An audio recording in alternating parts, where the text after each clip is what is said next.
What's up everybody, it's Bryant Fennell, also known as Bry Guy, and here's Mixed Reviews.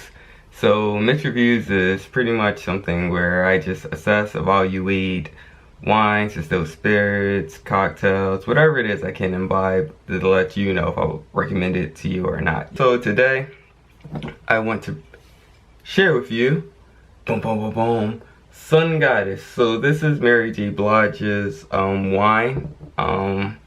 It's a Pinot Grigio, and it's 2019 vintage. Alright, let me just get into it. Alright, so I mean, it's $25 a bottle, and that's pretty high for Pinot Grigio.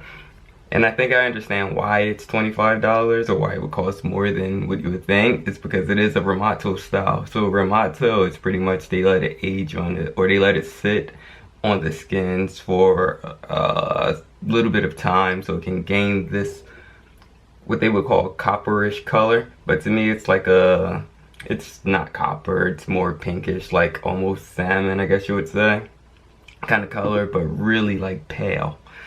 But to each his own, you know. It's not a rosé. It's not a rosé, and it's not an orange wine.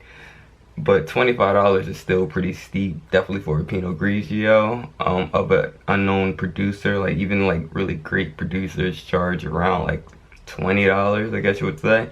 But I guess since it's Mary J. Blige's, you know, they could bump it up a little bit more with that celebrity, that level of influence.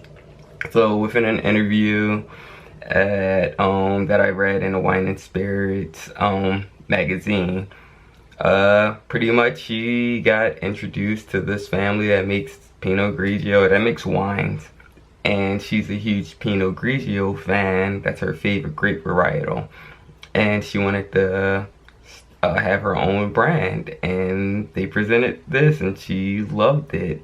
So that's pretty much all it was, you know. She said she was involved every step of the way, which I don't know, I doubt it. But that's what she says. Because, you know, this is a whole like entire year-long process, from the grapes growing to understanding the picking to understanding winemaking, you know. So I don't know. But this wine does have an interesting color. I mean, it's clean, it's clear. On the nose, I get like apple, pear, lemon, grapefruit, and like white peach and apricot. So I mean, I would say it's pretty youthful, you know. It's pretty young. It is a 2019. Let's just taste it. Okay, so the acidity in a wine, it's not really overwhelming. It's you know, it doesn't like really attack like a Sauvignon Blanc would, where it's like, oh, I know what I'm eating with this, you know. I know this is going with like oysters or some ceviche or anything like that. But this would go good with just think like of a fruit salad or a winter salad, just any kind of like spring salad, just a salad. It would work with that, with the vinaigrette, you know, kind of balance that out. Like I'm still getting all the same things that I got from the nose onto the palate, except like the fruit now seems more bruised. It seems like, you know, like when an apple is like browning, like, you know, it's kind of like that.